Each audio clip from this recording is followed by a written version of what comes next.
one podcast, mining the Magic the Gathering subreddits for salt. This is the Howling Salt Mine. It's the Howling Salt Mine. The Howling Salt Mine.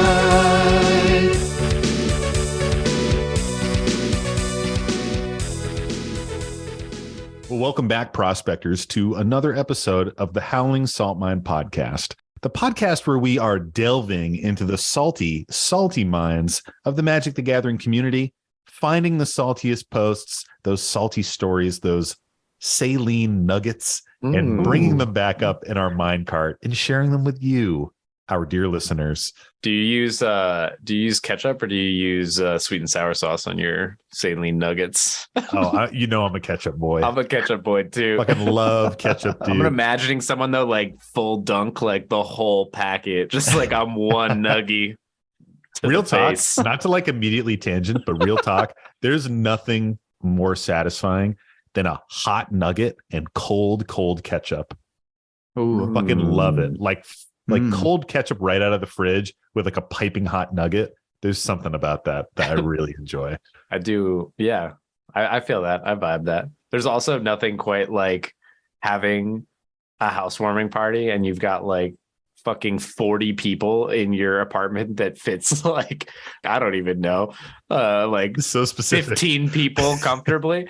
And someone shows up at midnight with 100-pack of Mickey D's Nuggies. Oh my God. And in that moment, that person becomes a legend. Like everyone in the party is like, this is fucking amazing. We had all this food and shit. The number one thing that went instantly, all those Nuggies. Yeah, they were disappeared. This is a real event. If that wasn't obvious, I could tell. This was just in my imagination. You know? I could tell just from Mike like pumping his fist when Tony was telling the story. You were like, yes. All right, I have a quick nugget thing to add in. Similar to that, we're now a nugget podcast. Yeah, this is nugget time. Didn't even get to the names. Nugget time. We're in the nugget right now. Yeah, who the fuck are you? So I also have experienced divine nugget intervention in my life. It was during my senior year of high school. I was really into being like a stoner wastoid at the time. Nice. And which is important for the story. And it was my senior year lock-in. So they like lock us in the school. You know, we like stay up all night and people like sneak in their booze and promote like not doing drugs or something, or like exactly. They're like, you'll be safe here in the school. And I'm like, sweet, we're gonna like smuggle in drugs and booze and French kiss on the bouncy house. After loading up on a bunch of weed outside. So me and my friends, we like, get super high and walk in. They're breathalyzing people. We make it through, but it's stressful. It's very stressful. We're like, are we going to make it through? There's a cop there. What the fuck is going on? It's high school. We're worried. It's 2008. We're like, what the fuck? We finally make it in and we're like, we did it, guys. And we turn and someone walks past us, like one of like there's like a service there, like waiters and stuff. And someone walks past us, but I'm not kidding you, a baking tray covered in little 10-piece boxes of Wendy's nuggets. It was like if I had like a genie's lamp in that moment where I was super stoned and they were like, what do you wish for? And I was like, a tray of nuggets. And it just like appeared and we were all like, nuggets, and started like crushing dude, it was amazing. Truly amazing. I still think about it. Love that. So who are you? As always, I am your host, Sam. Hey, got there. And I'm joined today by my two co-hosts, Mike and Tony. Say hey, guys. What up? Nugget. This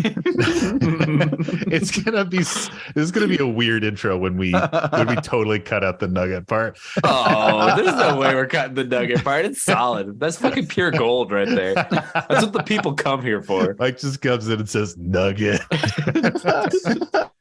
Well, Mike, I think you have a nugget of a tale to tell us about your Mox Masters. Tell us about Mox Masters, man. For people who don't know, Mike and our friend Pat Snoranges competed in the January Mox Masters hosted by Playing with Power. It's a cEDH tournament held online. How many people are in it, Mike? 132. 132. And Mike, our very own Mike from the Howling Salt Mine, got top 16, baby, which is like a big fucking deal. Like basically got as far as you can without sitting at the top 4 table, which is like fucking crazy for a first timer in the cEDH tournament. It's nuts. It was pretty fun for a first time webcam tournament. I've tried to play Magic, well before. Like I've tried to be good at Magic. Does that make sense? Like I've tried to be good at like limited, and I've hit Mythic and Standard and limited and stuff on Arena. I would say it's usually just you crushing like children at LGSs on a Friday night though, right? I go to my LGS, I stomp through the draft portion. No, my LGS is too good for that. No, but I've never done any Commander competitive thing. We've been playing a lot of cEDH over the last couple of years, so it was really cool to sit down and like just jam some games with completely random people. That was like honestly the coolest part about it for me. And then really I won the first game, and I was like, oh God, like I've already exceeded my expectations for this tournament. And then immediately lost the next two, like quick too, with like 30 minutes to spare in both of those rounds. There was 5 rounds before it went to top 16. So the 4th round, I was like, whatever, I'll just like play. I'm happy I have the 1 win. Yeah. Managed to sneak something out in that game by responding to someone's dockside trigger of getting up 12 treasures by tutoring out a Karn. Oh, so they couldn't crack their treasures. So which deck were you playing, Mike? What do you mean by tutoring out a Karn? So I was playing cEDH Tutor Chains, and it's sort of my own homebrew version of it. Yeah, it's 5 colors. She's the one with pay Wooburg, go search your library for a legendary permanent with mana value less than cEDH's power. Really fun toolboxy commander. I kind of homebrewed it and jammed like more planeswalkers than are supposed to be in there into it. And it has this opportunity to like go find the solution for things that other people are trying to do. So this guy played, a dockside, got like 13 treasures, but couldn't crack them. And then that fueled my dockside the next turn, because my dockside came down for that plus. And he can't even crack him in response. He can't crack him in response. So fucking good. You must have won on that turn, right? Like 26 mana, like pop out a meal and then just juice. I think you would have had to rip up your deck if you didn't win that turn. Well, I have to rip it up then, because it took a couple extra turns, because there was another player at 6 life with an Aven Mind Sensor out. So I got Cultist of the Absolute out, which basically gives cEDH +4/+4 and flying. Yeah. And his only flying blocker was Aven Mind Sensor. So I was able to attack him, get him to block with the Aven Mind Sensor, and then opened the win up from there, basically. So I did still actually have to go through an extra loop of the rotation to get through with enough mana. That's spicy as fuck. I love that. And then game 5 was kind of cool too, because when we sat down, there was some discussion in the pod like, oh, should we just draw? If we just draw this, then based on the current points that we all have, like all of us would have a decent shot at top 16. And looking at it, I was like pretty sure that if we drew, I wasn't going to. Okay. And I would have been at 2 wins and a draw. And it was looking like it was going to need to be like 2 wins and 2 draws to get in, which ended up being accurate. Because I was basically like, guys, I'm going to be the guy. I'm going to make us play it out. Came to play some Magic. How would you do that? Magic? Would you just sit down and be like, we're just drawing? Yeah. We're just like calling it a draw. I feel like that would also be like a lame way to go about that. Yeah. That's something I don't really understand about like tournament bracketing. And genuinely, it's because I just never fucking looked it up. I'm sure I could just Google it and figure it out. No, I think you have to search in Scryfall and you'll find the... Oh, yeah. I'll go to Ask Jeeves. If you ask Jeeves how tournaments work, I'll just Bing it, guys. I'll Bing it. Ask Jeeves was better. It was better. Fuck. Cut this. Cut that. God damn it. My search engine joke was bad. Sorry, Mike, were you trying to say something about like playing Magic or something? But Okay, I cool. don't care about Let's do Magic that. anyway, so let's just talk about like Search engines. minerals or something. I hear Opera is really good for. Did you say minerals? Yeah. How about instead of minerals, we talk about mana rules and you tell us all about this tournament? Okay. So if you win a game, it's 5 points. And if you draw, it's 1 point. And if you lose, it's 0. It's 0 if you lose. Okay, cool. So basically, in previous Mox Masters, like if a lot of the games are going to draw, then you only need a couple wins to be ahead of the curve there. But this one, because they adjusted the timing rules and it worked really well, so not as many games were going to draw. So more games were ending in a winner. So the cutoff, there was only one person with 11 points that made it into top 16. And we didn't know that exactly heading into like that final round 5 game, but we could kind of figure that out. So if you all had 11, it would be kind of like a crapshoot. Right. It would come down to like, I think opponent win percentage. Oh, interesting. And like my opponent win percentage wasn't that good. So I was like, no, like, let's play it. And then it took like all 3 players stopping the player directly ahead of me, who I think was on Jessica Timna, had like a Bolus's Citadel out with a Magda and like 17 treasures. So just like could get popping off crazy stuff, completely popping off. Had a defense grid at one point that people like bounced back to their hand. They replayed it. They drove down to like, 11 health or something, like super low. There was like a Sholdred out, I think. So they kept having to like the copy 4 the mana Sholdred, draw if I'm remembering. or... Yeah, the 4 mana one that drains people when they draw. Yeah.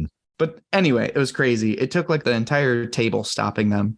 I needed to mental misstep a silence, then noxious revival the mental misstep. Oh my God. Love that. With like a Mystic Remora trigger on the stack in order to mental misstep their Enlighten Tutor that they had just cast. Oh. So there were like all these things that we had to do as a table in order to stop them from winning. And then they passed to me with defense grid up. And I was like, okay, dockside win. I love that though. I love those moments in cEDH where everyone bands together. Somebody, I forget who it was, but somebody one time said that cEDH is really 4 overlapping games of archenemy. And I think that's like the best description of it. Like everybody is a threat and everybody needs to work together to stop every threat. That's sick, dude. Good shit.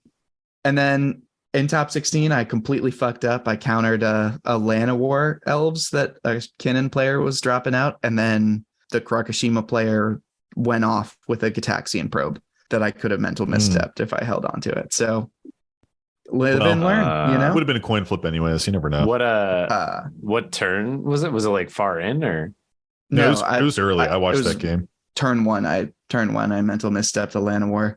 And then they were top. The Krakashima was top of the turn order. So when they started their turn 2, they were able to get Sakashima out turn 2 and get probe. And I think they won turn 2. I might be wrong. It might have taken one more. Turn 3. I think it took one more turn rotation. Yeah. But it was, we couldn't. It was so fast. Like literally, I caught the tail end of that game and literally only the Krakashima player had like a board presence. Like, I mean, everybody else was still kind of setting up. With that deck specifically, that is probably the best card you could have because you just pay life. Exactly. Like, and you just pay life and like hope you lose. Yeah, the best answer. Perfect. So just to counter the original copy. Yeah, it was great. It was like really fun games. I got to feel like I was good at the game, and then I got to feel like I was bad at the game, and it was nice. Man. Honestly, I think like it's just super cool to see you get into top 16. I think it's really badass. Thanks, man. It's also cool to see it like with your own super spicy brew of cEDH tutor chains. Like you and I hung out for like 2 hours the other night. So much time. And just like went through every single card in the deck.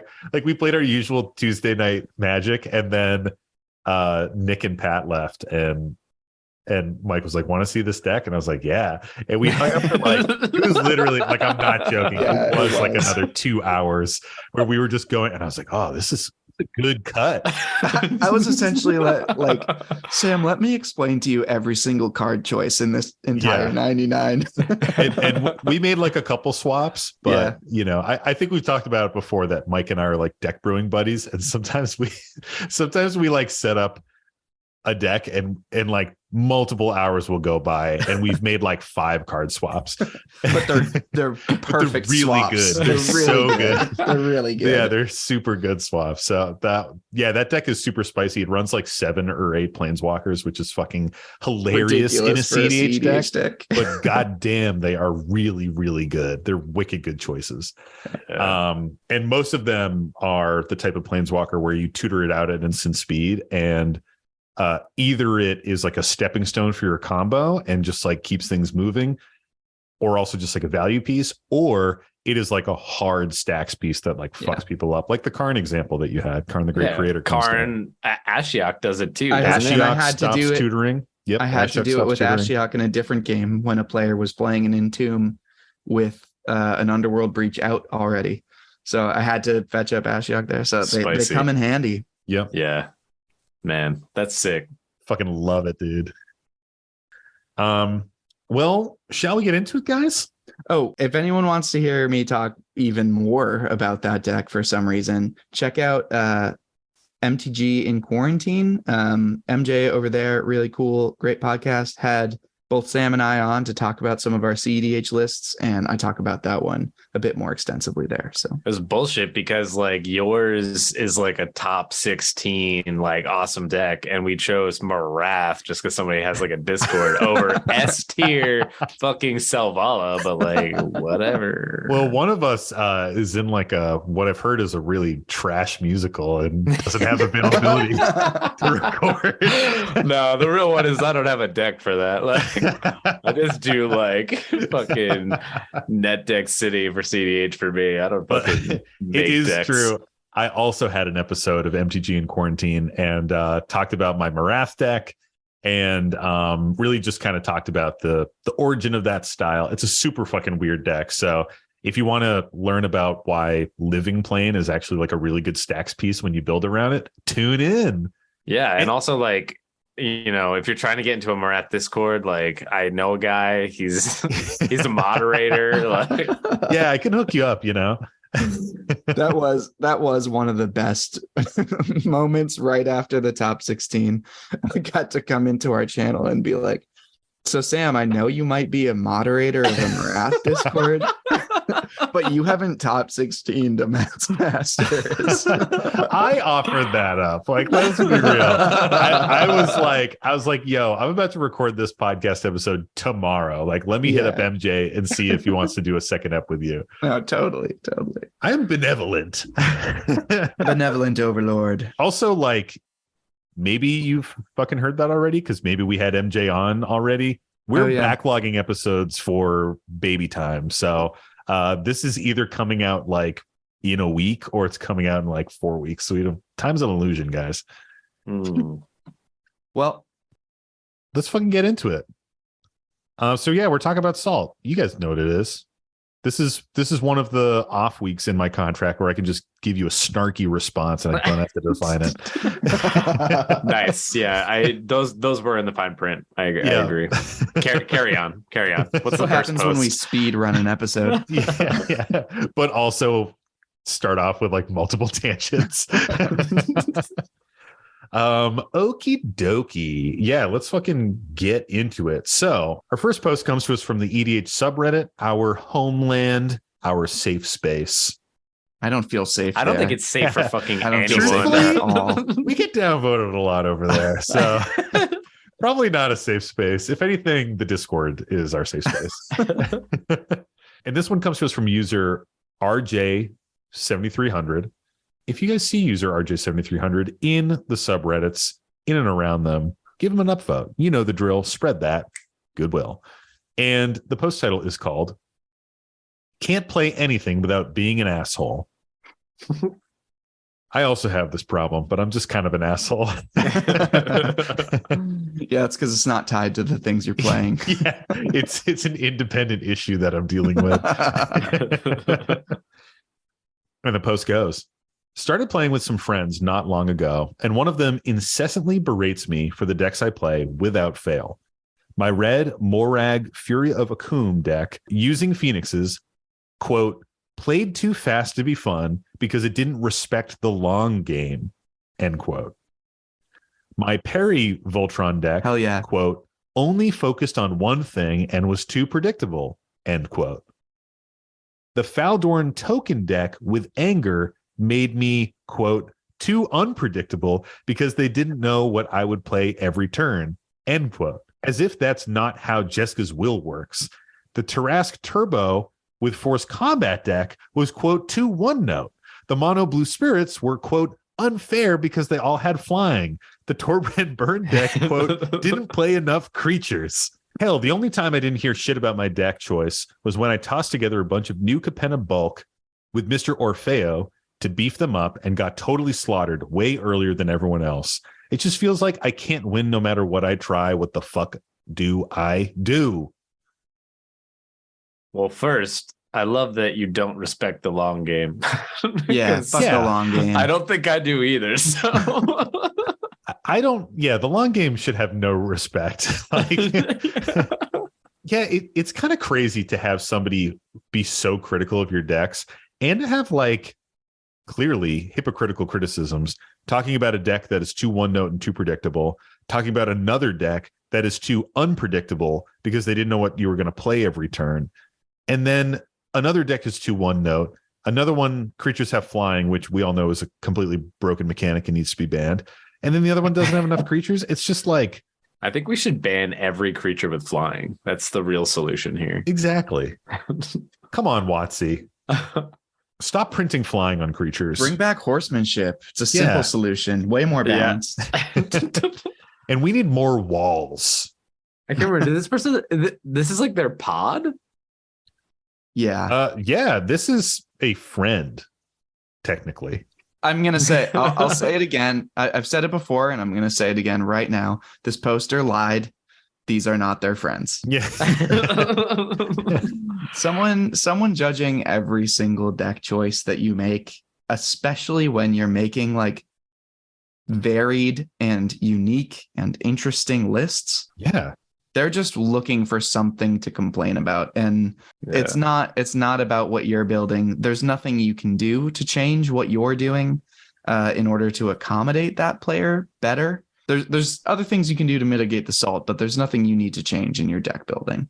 Yeah. I mean, this person's totally in the right. And frankly, these sound like spicy fucking decks. I was gonna say, you should actually just keep building decks like that because they actually sound cool. And send me the list too. Yeah. Yeah. Give us some lists. Like, I love Morag Fury of Akum. I actually have been thinking about picking one up and doing like a Phoenix deck. First of all, to yell at someone who's playing mono red to be too fast, it's like, have you ever met the color red in Magic the Gathering? Like, that's literally what it does. But yeah, I mean, these are spicy decks. I would say, you know, if I had somebody berating me about this, I'd be like, well, I still beat you. You know, like, sucks to suck, dude. Oh, you didn't like my deck? Is that why you lost so hard to Are it? you saying this player should get good? Yeah, this friend, air quotes, should fucking get good. Like, they doth protest too much. They're complaining and trying to cover up their own weak ass deck building because they're just getting outclassed, you know? Yeah. And it's like, you need to be, if the only time this person felt comfortable was when they were playing against a new Capenna bulk trash deck that you just slapped together, that's kind of telling, you know? Yeah. Some people also like just to complain. That's how they're getting enjoyment out of the game. So there's this chance that this player just likes kind of ragging on whatever you're going to bring to the table. That doesn't necessarily need to be how you're having fun, though. Yeah. Listening to that, because that's not going to be fun. So, you know, if they are a friend, you can hopefully have that conversation and be like, dude, I can't seem to build any deck that you are interested in. So either like shut up or tell me what kind of deck is okay, because it seems like everything is not okay. Also, like, it's not really your responsibility to build a deck that your opponent finds interesting. It would be one thing if you were building with like a It's a power nice side imbalance, effect. or if you were building a deck and just pub stomping your friends and like not having fun, or the games were really linear and bad. But if it's an interesting game and your opponent just doesn't love the flavor of your deck, like who cares, man? You're not making them play the deck. You're not making them build it. Something I really wonder about with this post is, what are the other players in the group thinking? Because they're not mentioned here, which makes me think like they just don't care. And if one person out of a pod of 4 or more is complaining, then it's probably not like a realistic complaint. You can just kind of tell them to be quiet and try to talk through it, I guess. Maybe they're having an issue with the power balance, and maybe it's because their own decks just are a little bland compared to the spice you're bringing. But which I kind of think is going on. But yeah, Trask Turbo with Force Combat just sounds fucking dope. Yeah, that is cool. Well, that's the thing. It just feels kind of like sad because it's like the decks sound cool. Yeah. And I feel like even in situations when I get beat down pretty good, or sometimes I beat down the table pretty good, I find that at the end, like we're like very supportive of each other's deck building for the most part. Mike in particular will always be like, yo, that's like spicy. That was cool. Like this was a cool thing. And like highlighting that it should be like what you're doing with your play group, not trying to like stifle the creativity that somebody's like bringing out. Totally. Yeah, I mean, sometimes we will have like a negative play experience because one of our decks is very powerful. We've talked about that sometimes with Tony's decks, but even then, usually at the end of that discussion, we're like, but also play that deck more, because sometimes being blown out by a deck is because you're not familiar with it, or it's just pure variance. Like the first time Tony played Obeka, he like slammed our asses into the ground. And then the second or third time, it was just not as good. It was Tony's ass being slammed. Yeah. But we were just like focusing him super hard because of the first game. So, it's who knows how these multiple games went.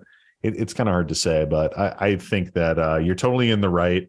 You should be continuing to build these dope decks and, send us some lists, man. I want to see these. What do we think about the salt rating on this one? Super high. If somebody in my play group was judging every single deck I made to this degree, I would flip out. Yeah, especially when I was bringing in spice that I felt really confident and happy about, and someone like talks shit about it, and not even like constructively. That would not be something I would want to continue playing with. I think there's something to be said for like constructive criticism with the deck. Mm-hmm. Like if somebody is blowing out the power level that we've all agreed to, something along those lines.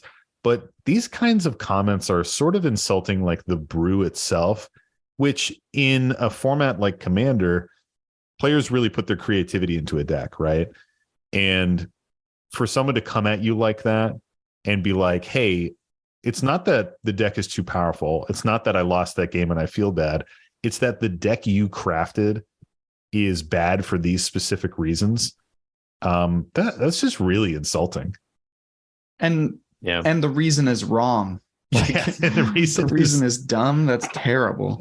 And the reason is so lame. Like too many flying creatures. Yeah. Well, for me, it's just sad salt. Yeah. It's not the kind of salt you want to see. Salty tears. And you definitely don't want to see the fucking long game. Like, fuck that. Oh my God. The fact that that's one of the things, like, I just can't. You're not respecting the long game. If you want someone to respect the long game, you have to make them respect the long game. Like, you have to have a deck that does that. Exactly. Saying everybody should build a rule of law. Yeah, Stoic make Angel, me respect Siege the Rhino long game. Combo win. Absolutely. You're like, oh, you want long game? I got long game. Grand Arbiter Augustin. Man, that would be hilarious. Build a deck that simultaneously accomplishes all of the goals that this person has said. Aspire for the long game, somehow both be completely predictable and unpredictable. Like, only play a few creatures, but they all have flying. Yeah.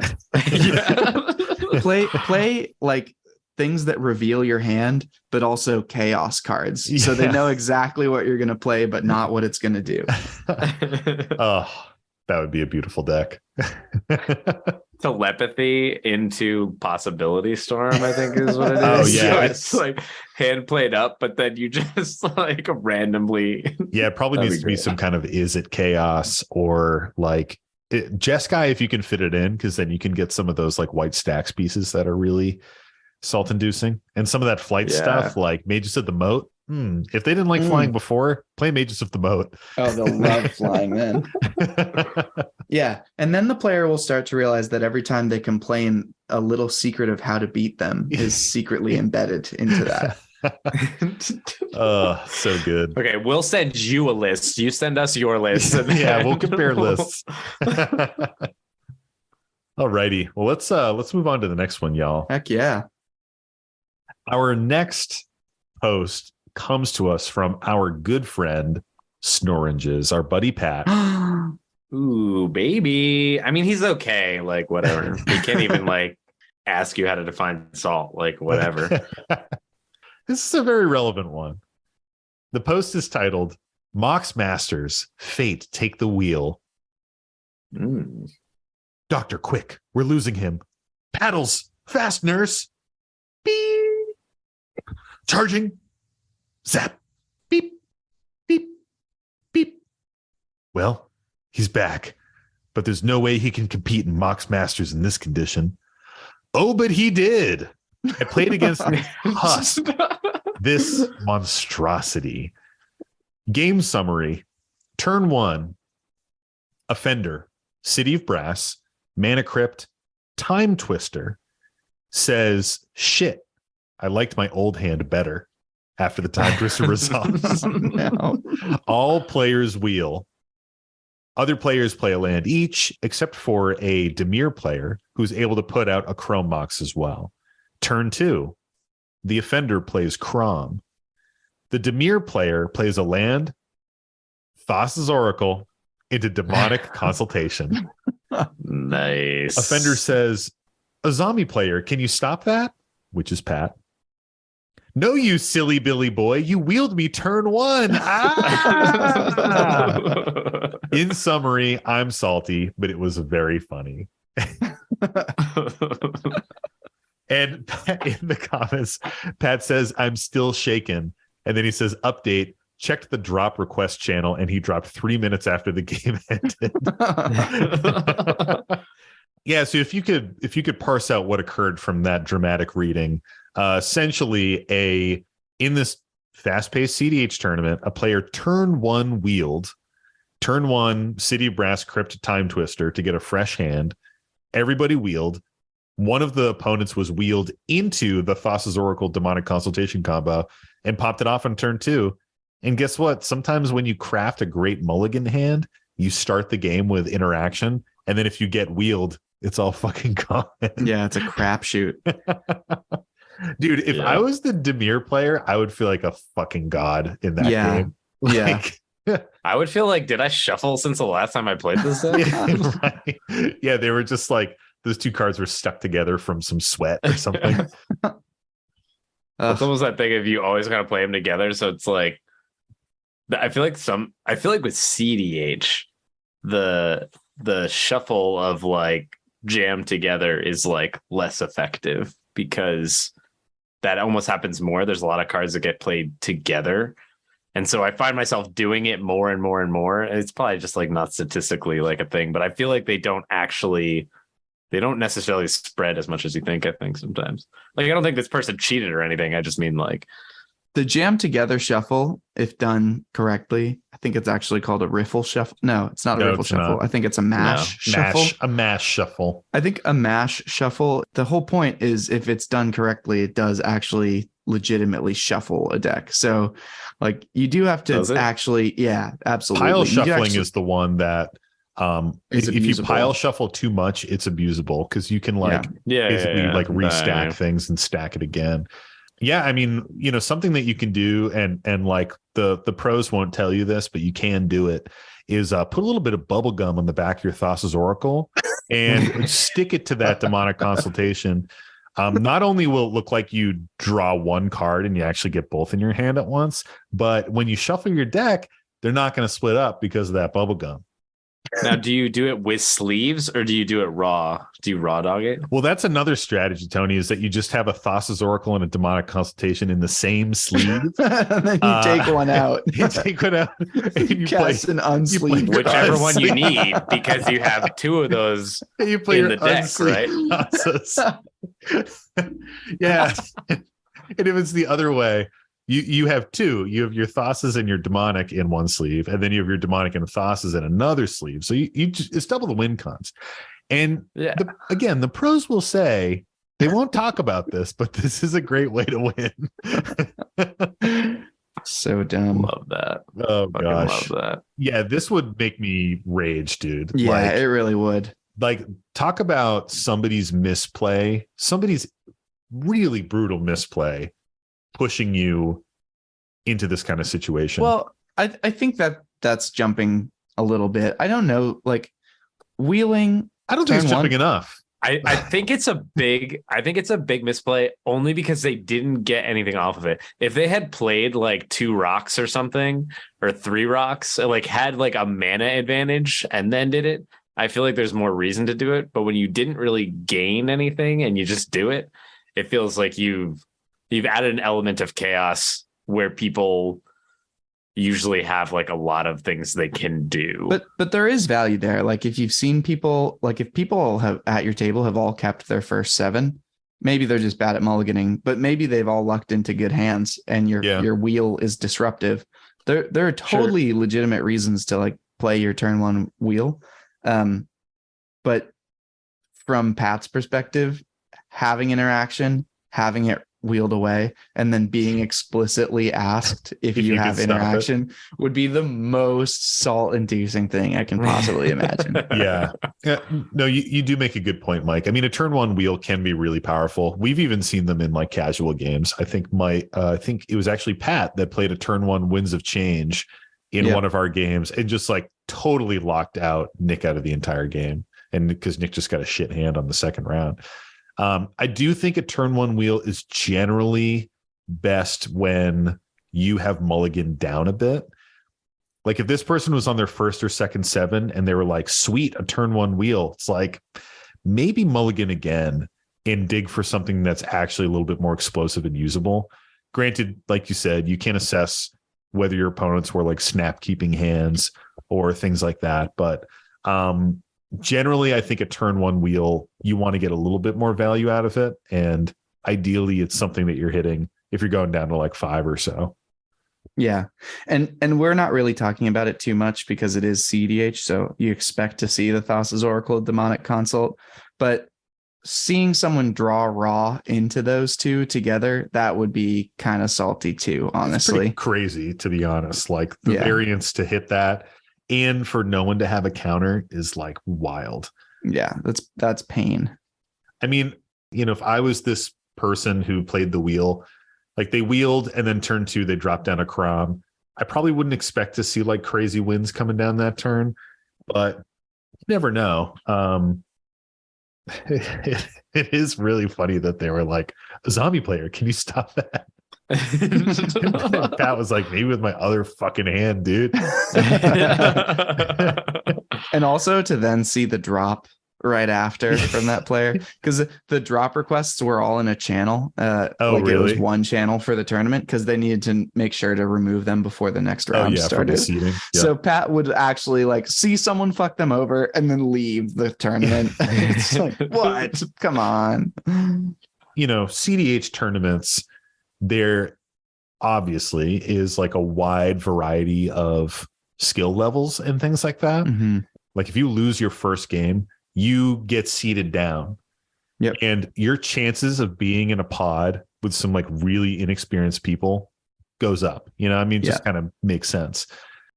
Isn't that good though? They just do like weird degenerate shit. Yeah, it's good to potentially get wins back, but you see like weird deck builds. You see like terrible target prioritization. You just see like weird plays that are kind of salt inducing and will be a little bit tilting where you're like, what the fuck are you doing? Yeah, sure. Gotcha. It is an interesting thing though, in like cEDH in particular. The goal is to play the best Magic you can play. And like you're going in with that mentality and you're kind of expecting other people to have that mentality too. The worst you can plan for is your opponent to take the best move they can possibly make. Yeah. And so then when they start playing like suboptimally, that can like throw actually kind of a wrench in, and it can just mess with the whole flow of the game. Yeah, it's hard to plan for bad target prioritization, because if you're like, oh, okay, you know, there's 5 creatures on the board. One of them is Crom, one of them is Timna, and one of them is my like Skirk Prospector. And somebody's like, sweet, I'm going to Swords to Plowshares the Skirk Prospector. You're like, what are you doing? Yeah. Why would you do that? What do we think about the salt rating here? I think this is very high salt. You put a situation like this in a tournament too, and it just ratchets the salt up an extra level. I give this a 80% full shaker. Honestly, this would really get me. The only thing that mitigates this is that there's some reasons that turn 1 wheel could maybe be viable. But all of the preceding facts are just entirely salt producing. I think the saltiness really comes from, like you said, the tournament setting, the high pressure of the tournament setting, and the interaction with the player that wheeled and Pat, where he was like, yo, you got the counterspell to stop this? Are you going to stop this now? And you're like, no, idiot. I just wheeled. I have nothing.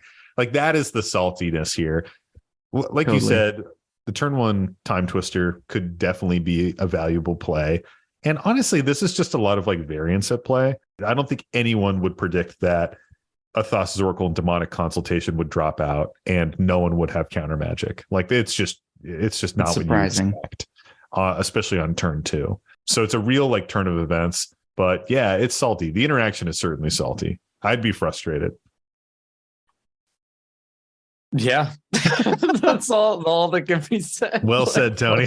Yeah, a man of few words. Fuck that shit. Wow, precise. So upset. I was trying to think of like a restaurant scenario, but it was too complicated, so I stopped.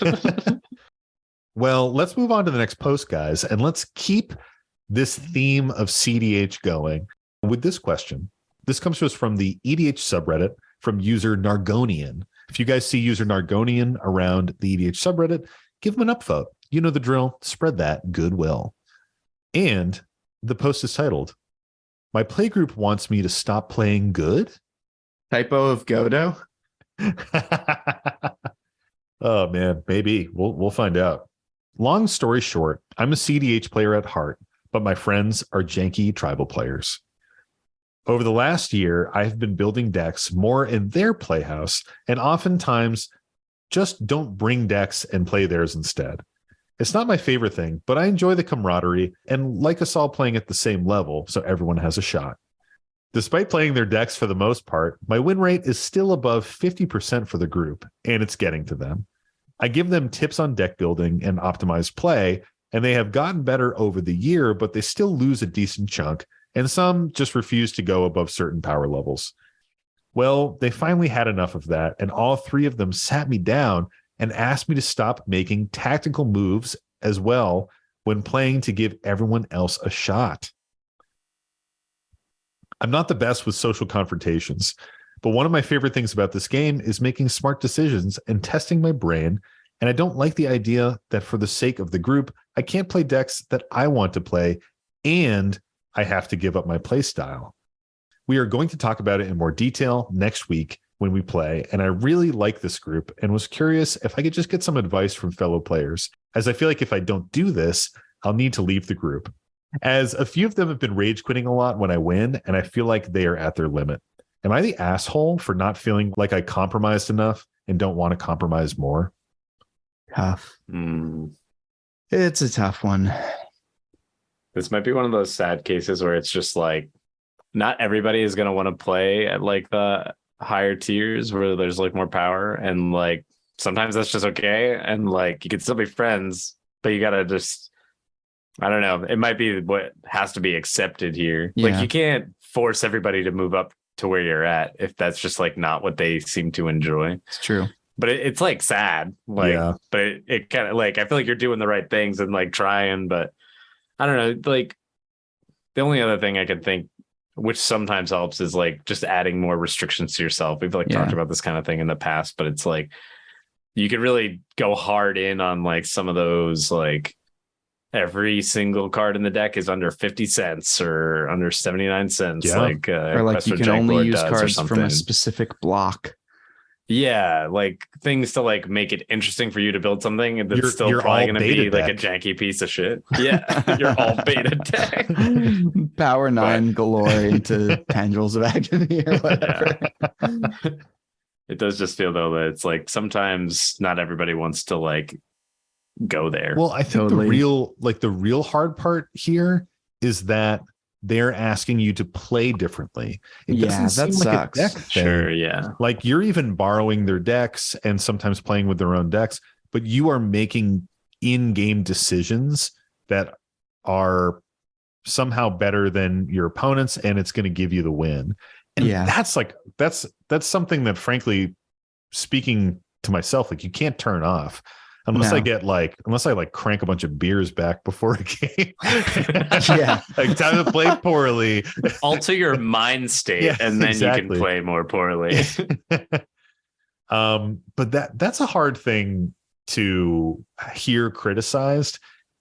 And I just don't think it's something you can change. Like you can play weaker decks, you can put game restrictions on yourself, deck building restrictions on yourself. You can play a deck with no instants and sorceries and just do creatures. And, even then, I don't think you're ever going to be able to turn off that like tactical mind that you're bringing to the game. It's also an odd ask to me. Like I can never imagine any game that I'm playing asking somebody to sandbag while playing me. It's like, that's not what I'm interested in. I always want to play in a way where everyone's playing like as well as they can. That's kind of why I was talking about deck list stuff too, because if you're just a stronger pilot than the other friends in your group, then if for some reason win percentage is really important to people, then you need to handicap your deck building, because you shouldn't have to handicap your piloting. That's like the fun part of the game for a lot of people. Yeah. And the deck building is the fun part of the game too, but you can have fun deck building at a lower power level, whereas trying to adjust your piloting to a lower power level, I think is going to just naturally be really, really unfun pretty much every time. I definitely understand where you're coming from.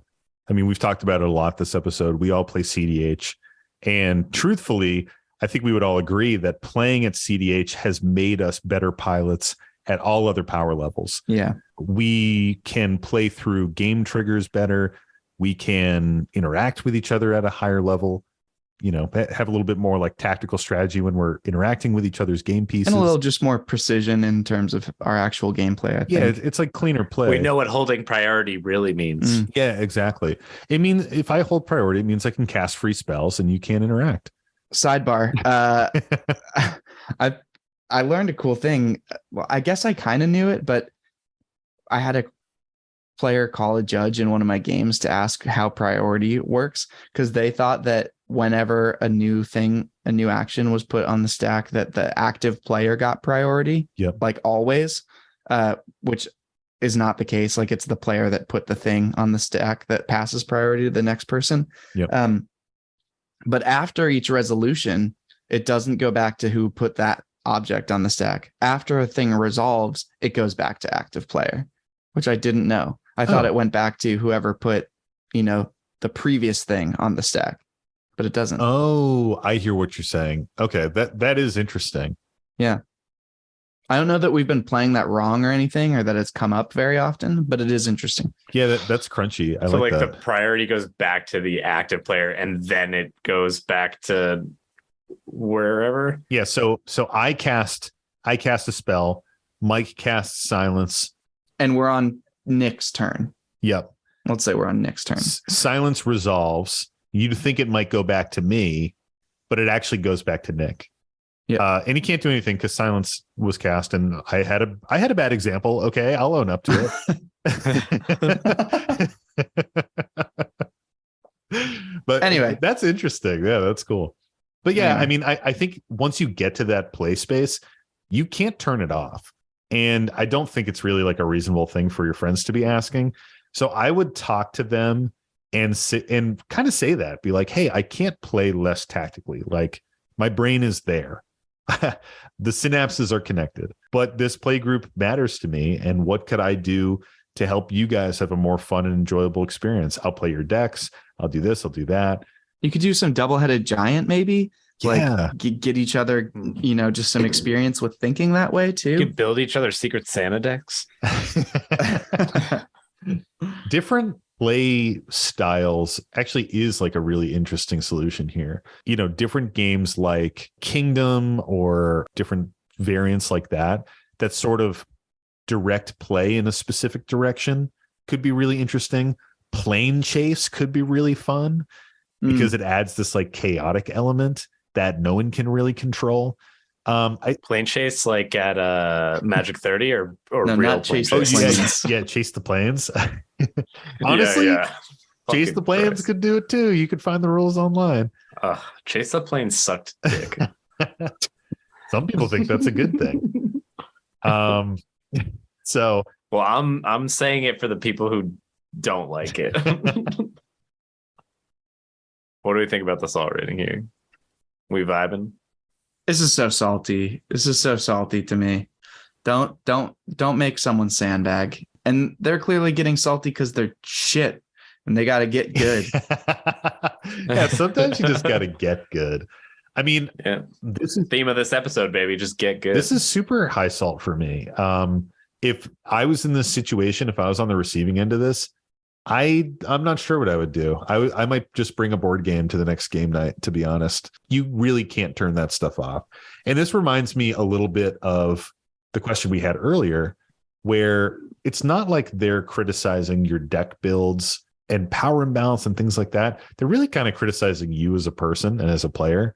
And that's, I don't know, man. That's just like, It hurts. that hurts. Yeah, that hurts, especially to have friends do that. That's a huge bummer.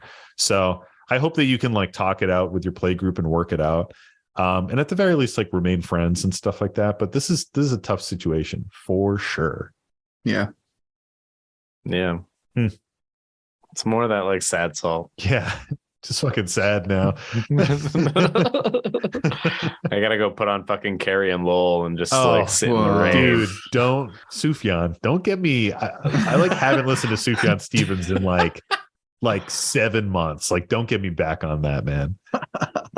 Oh, it's so good, but it makes me cry every time. Except for Vesuvius. That's a great album that you can just listen to whenever. It's awesome. I like literally anytime it's raining or I want to feel a little down, I just put on some Sophia, Oh, man. specifically Carrie and Lowell for me. The one that gets me is Come On Feel the Illinois. Specifically like the John Wayne Gacy song just makes me like real low. Gets me feeling real sad. Well, is it that time of the week? Yeah. Hell Do yeah. we need some hype up after that sadness? Yeah, we do. We desperately do. It is that time of the week, Tony. It's that time of the week where we ask Mike, what's the salty card of the week? We're all gonna die. Was that your Sufjan? Oh my God. Because I started like borderline laughing as I was doing it, but I was trying to be sad. Ooh, That's a good song, Death with and Dignity. The 4-H stone. The things I brought you and I found out you had cancer of the salt. Nice. Oh. Well, keeping the Got theme there. of the episode, the light theme of the episode going on, the salty card of the week this week is Demonic Consultation. That's a salty card. That doesn't. It It's not is sad. if you can believe it. It's a salty card. So Demonic Consultation, it's a 1 black for an instant. It's name a card, remove the top 6 cards of your library from the game, then reveal cards from the top of your library until you reveal the named card. Put that card into your hand and remove all other cards revealed this way from the game. So, Tony, does this one make you salty? I mean, in similar with the theme, it makes me sad when I see it go on the stack and I have no interaction. But on the counter side of that, it makes me real happy when someone names a card that is in their deck, because they like need to like, like somebody's popping off, they're about to win, and they actually use it as a tutor instead of a win con. Yeah, which I just true. find fucking hilarious. And I think when I ran Circu, I actually did it once or twice, and I was like, this is not how this is supposed to go. So like when I'm casting it and I'm in that situation, I feel probably salty then, I guess. So maybe that's the only time I feel some salt, when I have it, when I cast it as a tutor instead of as my win con. Yeah. But that's about it for me. Totally. Sam, does this one make you salty? Not really. I mean, it's a really awesome card. Obviously, it's fantastic with Thassa's Oracle, and it's worse than Tainted Pact.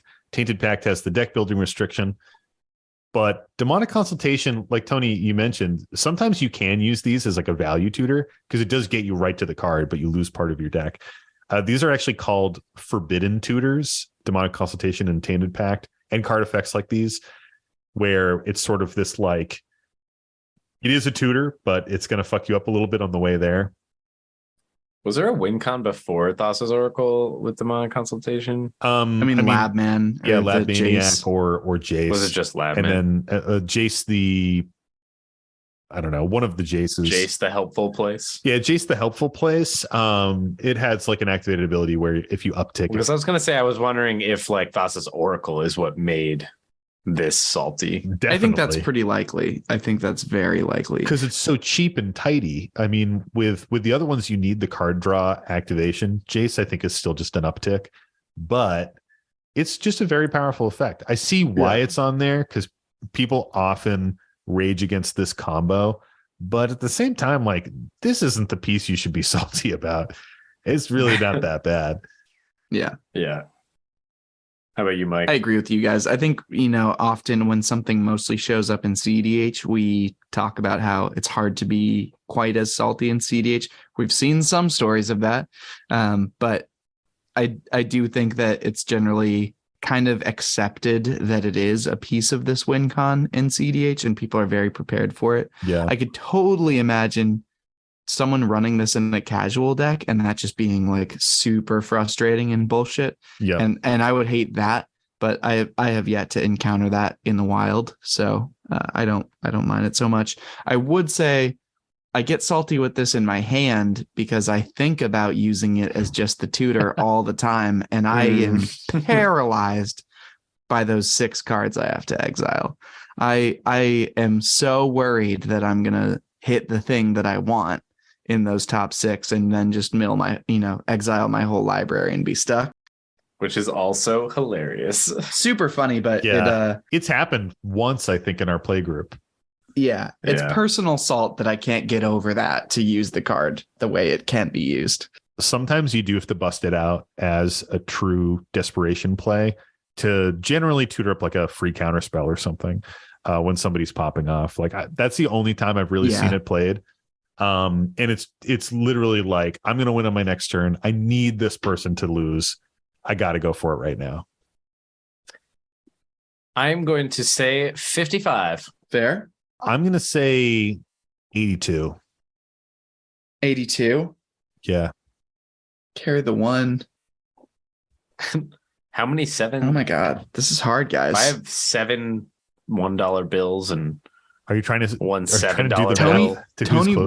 Tony won by, I think, 1. It's 68. Really? Hey, that's because Sam's a bitch. Yeah, 68. Nice. All right. So what card do you guys say when you use Demonic Consultation? Oh, you're already dead. Is there even a choice fucking anymore? Easy. It's the only answer. Omae wa moshideru. Nani? Yeah, the printing of that card. Well, I haven't cast it since that came out, so I would just say like a basic land of. I used to say a basic land of like a type I didn't know. Yeah, or like Black Lotus or something like that. But yeah, now that You Are Already Dead is printed, you must say it, and you must say it in it's Japanese. Like required. And if your opponent doesn't respond "nani," I think they have to concede.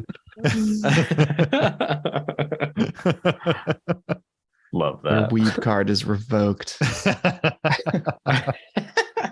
Their neckbeard instantly like shaves It itself. shrivels it up. shrinks. It shrivels up and Yeah. drops off like a vestigial limb.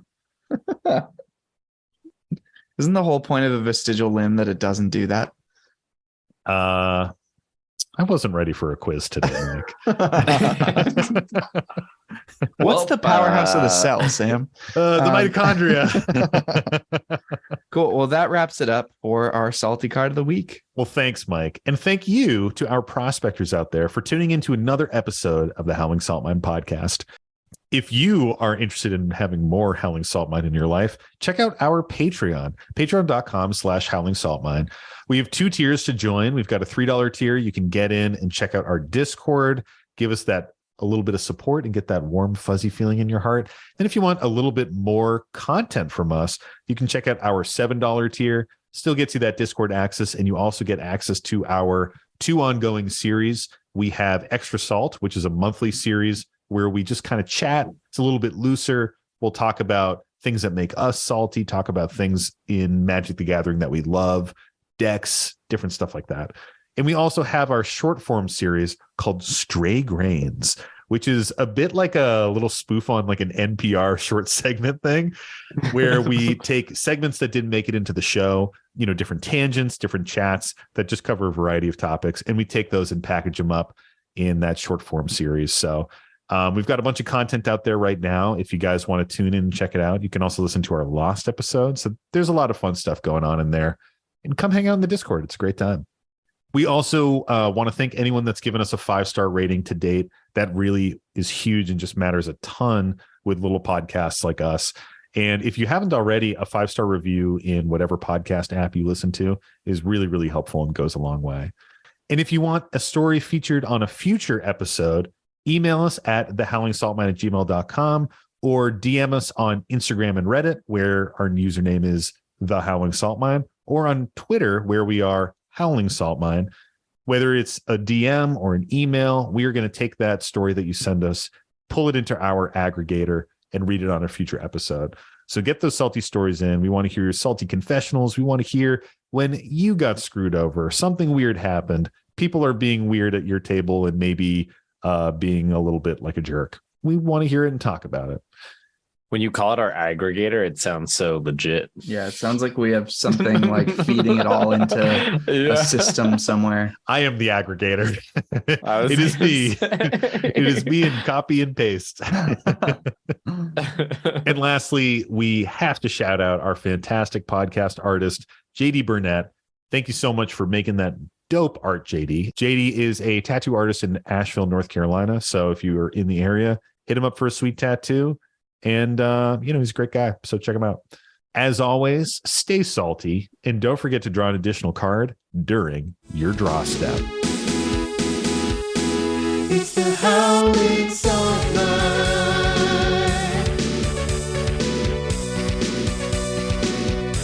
The Howling Salt Mine.